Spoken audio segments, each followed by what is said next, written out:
Hello. Welcome to the video where I show you my Red Vox record collection. So I must be a fan because I have so many of these damn things. I'm going to open this one, the Visions and Afterthoughts one, like today. I haven't even opened one yet, and I want to see what it looks like. But first, check this out. This is a Red Vox tapestry from Fiber Art. I can't even see what this looks like right now, but it's nice. It's really, really good. This was actually free for me. They wanted to send me a sample of what they do, which is they just make like printed tapestries. Well, I say printed, I don't really know how it works. Probably magic. And I sent them the logo, and I got 2 of them back. And they're really good. It's really high quality. And thank you, Fiber Art. So, pretty happy about that. Okay, so what am I doing today? I'm going to show you my Red Vox record collection. Some of you may know I have played guitar once or twice, and, you know, therefore, I'm pretty proud of some of these records. So what I have here is the new one, Visions and Afterthoughts. I haven't even opened it yet. This is the Maniac edition, which I'll explain in just a moment. Okay, so plastic is off. We have here the cover, which looks really nice in person. There's like a nice matte feel to the record, to the cover, and the back is also pretty great. I mean, I just really like the way this feels. The reason it's called the Maniac edition is because one of the credits was, you can't really see it, but it says album art by Vinny, Maniac, Amoral Crow, and Sutexi. Might be saying that wrong. And it's actually Manic. I sent in the word Manic, and somehow it got translated to Maniac. What can you do? And Sutexi did the back here. So I think that came out pretty great. All right, so here's the 2 covers. Some may wonder, what is that a photograph of? And it is so much more boring than you think. But that was the point. I think this came out really good, having the 2 like that. And you've got the lyrics in here. Feel free to send any lyric corrections in, because the first edition of all these records, there's always some problem. So you have this, and then you have this. And here is the Visions record. Here's the vinyl. I'm pretty happy with how that came out. It's like a splatter effect. You can see there. I think it's really nice, actually. And everyone's going to look a little bit different because of how they achieve that effect. So here's Afterthoughts. And here are the lyrics.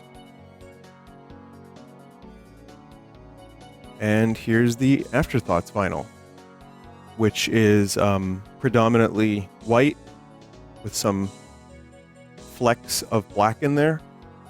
So that was the concept, was the black and white thing.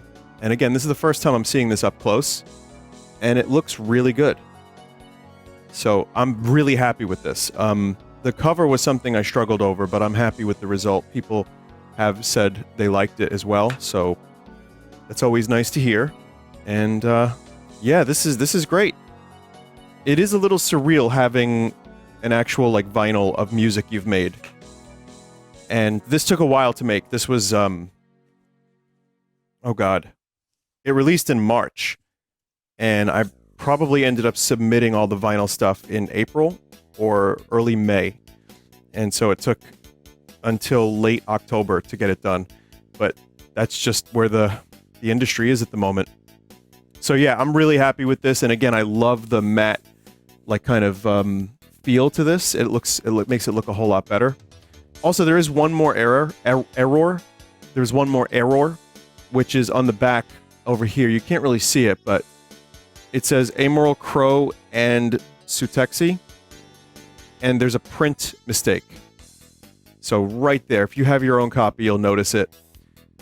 Maybe that means it's worth more money someday. But yeah, otherwise it looks great, and there's apparently you know, already, I think there's only a couple left. So there will be another edition. And I'm not exactly sure how we're going to do the discs, the vinyl next time, but it'll be a similar theme. So there you go. That's the new one. Also, these little posters from Izzy, yeah, I think, are available. And they're like vinyl sized, which I'll be honest, I thought they were going to be an actual like poster, but I kind of like it like this better because you can get this framed in the same way you would a vinyl, like a record, or you could put it on your record shelf. I think it looks pretty good, and it's, you know, like a decent cardstock. And I love the art. So it's kind of a small thing. I'm not really sure how this would work if it were to go like much bigger, but this, again, pretty happy with the way this came out. Smaller than I expected, but not bad. So that, and also Nortz has a Red Vox sticker on his head, so he's a fan as well, and apparently so am I. So now I have just an assorted collection of Red Vox like vinyl, some of which I've never opened, which, by the way, I've learned is bad for records because it ends up like warping. So I'm going to open this up, but basically it can warp the cardboard or the material. And I don't know if this is a result of that, but you can kind of see it at the bottom there. So I'm going to be opening a lot of this for the first time. And I have to admit, I don't know which record is which. Like, I know what the albums sound like. I mean, every time we do a reprint, there's something different about it. Like, there's a different color for the vinyl. So anyway, this is What Could Go Wrong. For those that don't know, this is our first album. And then Duo Bones did this logo, and I love it. And this, too, including this. I did this based on an actual photograph I took of someone who had thrown out a bunch of records. So, and then here's this.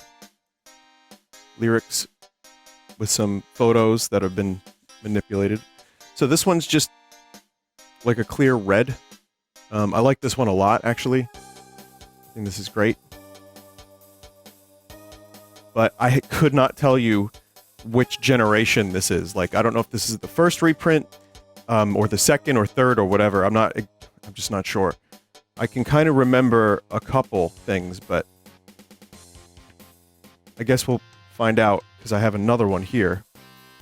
And I'm just going to check it out. So this is another one of these. I always request, like, 5 or 6, one for every band member, and then a couple extra. So I got 10 this time because I usually run out. So here's another one I've never opened. These might all be clear red, but we'll see. Yep. Same. I think I have more What Could Go Wrong, but let's move on to Realign. This is the one that we put out before Visions and Afterthoughts, covered by Immoral Crow. And yeah, this one's got 2 bonus songs on it at the end. So it ends with Pale Blue Dot, but if you do side D, that's Rather Be Lonely and Stay in Bed. And there's the chair. Sit your goofy ass down. And yeah, so this one, I'm really happy with the way this turned out as well. Those that don't know, haven't seen it. I mean, you're not going to be able to see it. The lighting is terrible, which I do on purpose, but there's some really nice art in here. And it all comes together.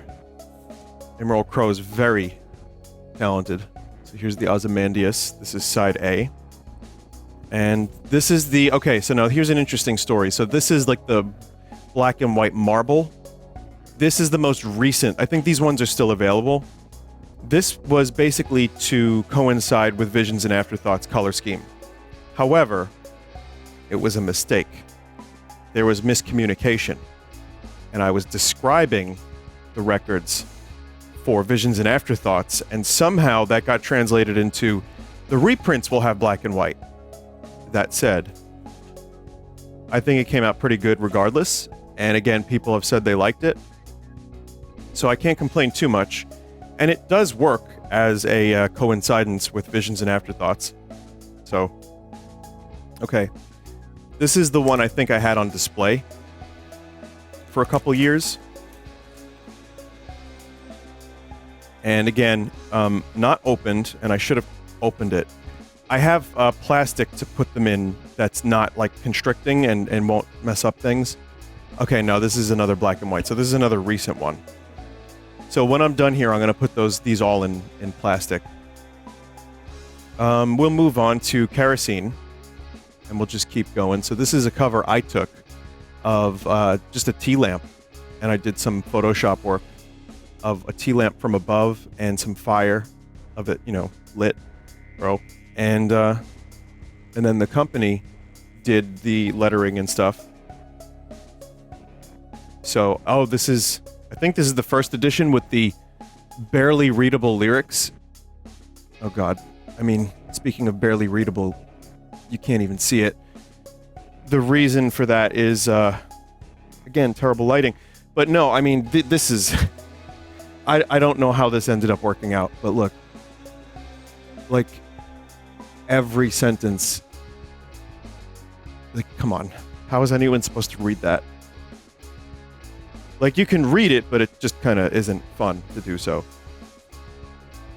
That, and also, I'm not crazy. Yeah, this is the first edition. I'm not 100% crazy about this type of vinyl. You know, just to be honest. So, it's cool. It's kind of unique. Like, it's just a splotch. But, you know, wasn't my favorite one. Again, a lot of this is trial and error.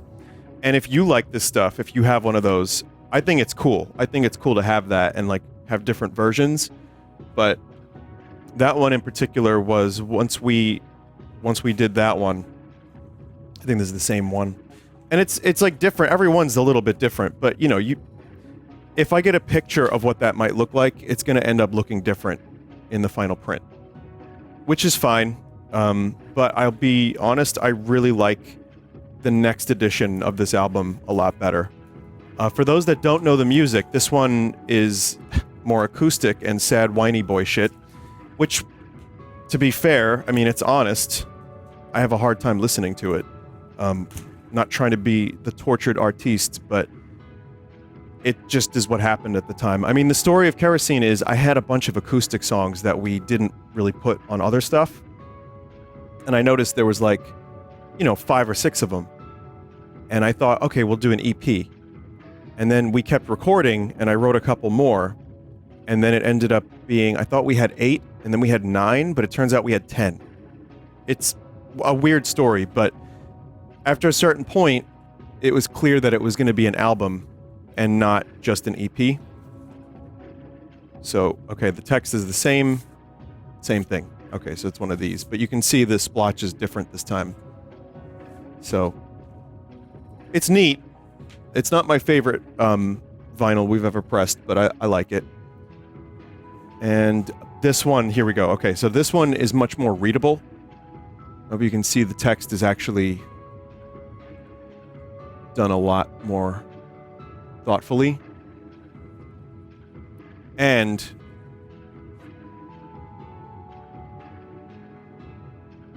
wait, why does the record look like this? It's like gray, foggy. That one's not bad, but I'm pretty sure there's a splatter print. We will find out. Okay. I do have one more.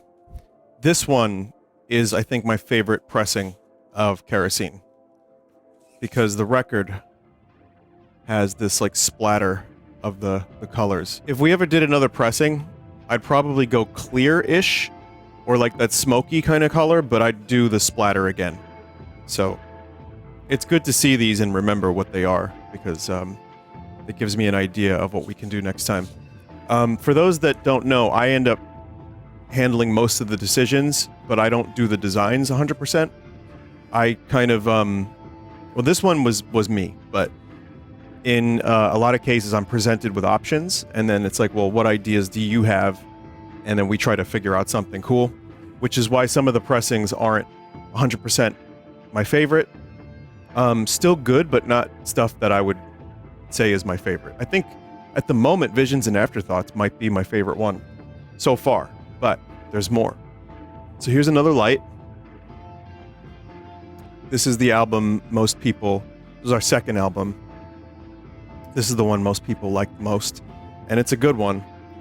Got a lot of different art here from different artists, and sorry I'm forgetting everyone's names, but I appreciate you. Including the song Stranded on side D. So I was actually recently asked, is Stranded the last song on this album? And the answer is no. It's a bonus track. Burn a Picture is officially the end of the album, and that loops back around to Another Light. Stranded was a bonus song that we had that we put on the vinyl because we had more room, because there's just so many songs on here. So this is the kind of record that has the paper instead of more cardboard, which makes it a little harder to get out. But this feels a little bit more like classic. And so here's this pressing of Another Light. Could not tell you when this was from, but I like the light blue. The clear is nice. It is a pain in the ass to get out. Okay. So here are the colors. I mean, I would probably have gone a little more green with this one. So I'm not sure. This one's like kind of an ash. Almost like a... What's the word I'm looking for? Periwinkle? A very light, clear version of that. So the light blue is cool. The clear light blue, but... Again, could not tell you when this pressing was from. I will tell you that I'm going to be struggling to get these discs out. And I'm really happy that Visions and Afterthoughts does not have the same problem. Which, for those that don't know, Visions and Afterthoughts, our most recent one, is an actual double album. And it has the most songs of any Red Vox album at 20. But we didn't immediately say it was a double album. It was always intended to be one. Okay, here's another cool one. Here's like, this one's like more green. And it's got like some texture too. So that's cool. Could not tell you when this was printed. There are now a lot of Another Light pressings.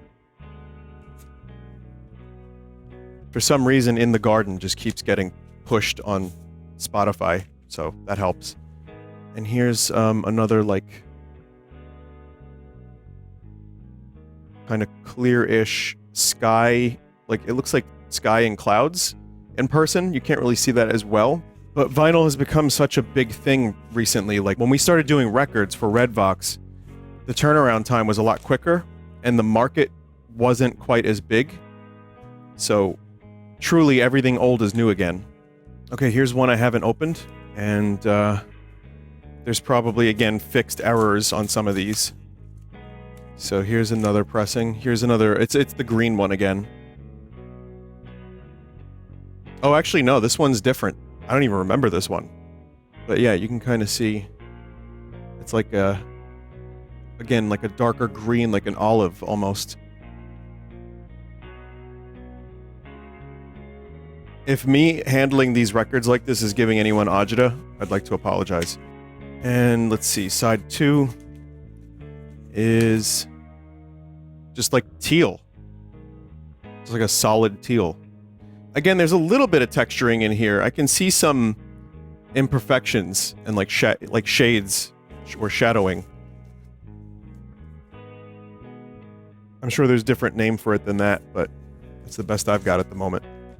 Here's another one that I also have not opened before. Okay, I found a unique one.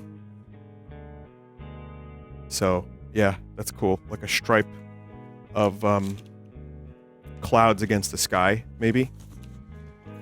Don't even remember when that one was, but that looks nice. Again, this is like 5 years worth of, or 4 years worth of reprints. It looks like side B is the same. And there's always going to be some imperfections and some differences, you know? Okay, so those are the Another Lights, and I think there was a print of Another Light with the black and white as well, but I don't have that at the moment. Here's another Realign with like a light purple. So again, I should probably know when these were all made, but I'm sure there's people out there that know way better than I do. Realign also came with a little lyric sheet and a postcard, if I'm not mistaken. Oh yeah. Maybe some of you didn't notice the postcard. Ah, this one's bent.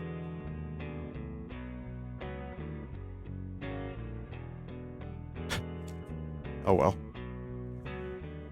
Oh, interesting. Okay, here's another, like, splotch.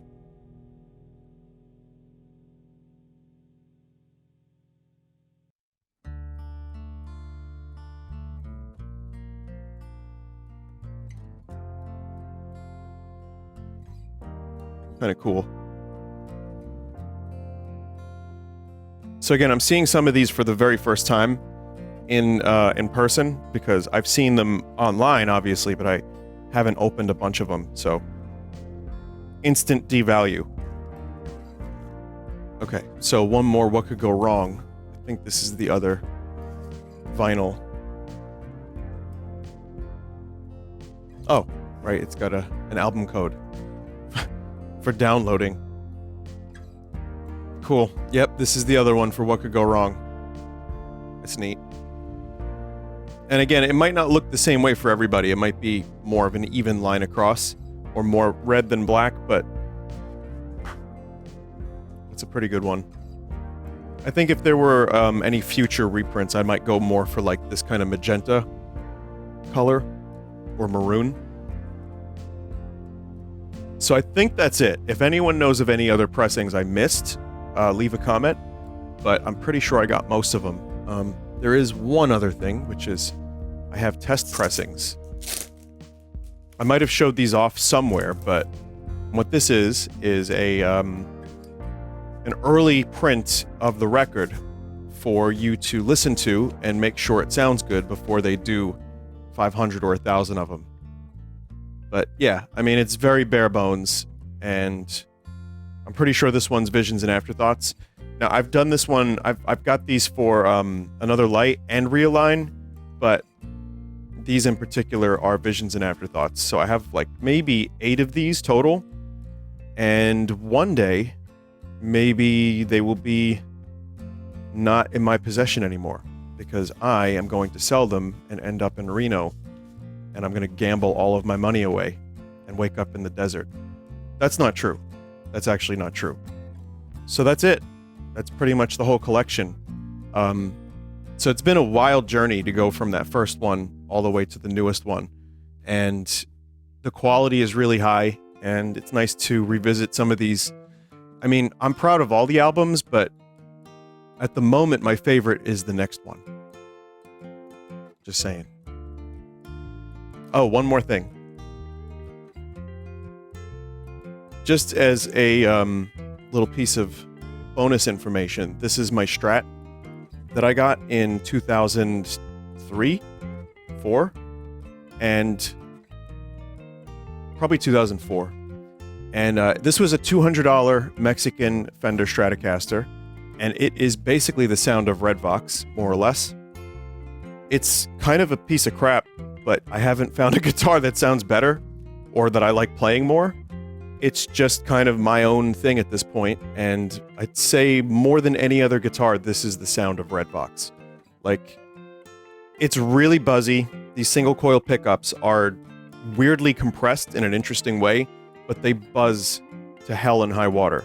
So I like the way it sounds, and I like the way it plays, but, you know, for all the other guitars I have, like, it's a common misconception because I played the Rickenbacker a bunch on the first album, that I use that mainly. And, or is it Rickenbacker?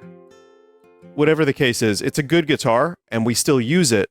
In fact, I use pretty much all of my guitars on every album. Visions and Afterthoughts pretty much has every guitar. So, you know, they're all there, but this one is the one we just keep coming back to. Aside from Joe's Telecaster, this Strat, it's just always used. There's dents and dings all over it. This volume switch is raised to the point where it's all screwed up and it needs to be the pots need fixing and replacing. I've had issues with this. I mean, it's just like, it goes on, but it sounds good. It plays really well, and it stays in tune. So this is the one. Anyway, thank you so much for watching this video and sitting through this. Thanks to those that gave us a chance back in 2015. Thanks to those that bought any of these records. And thanks even if you just listened to a couple songs over the years. Like, it means the world to me. I started playing when I was 18, started writing at kind of like at 19.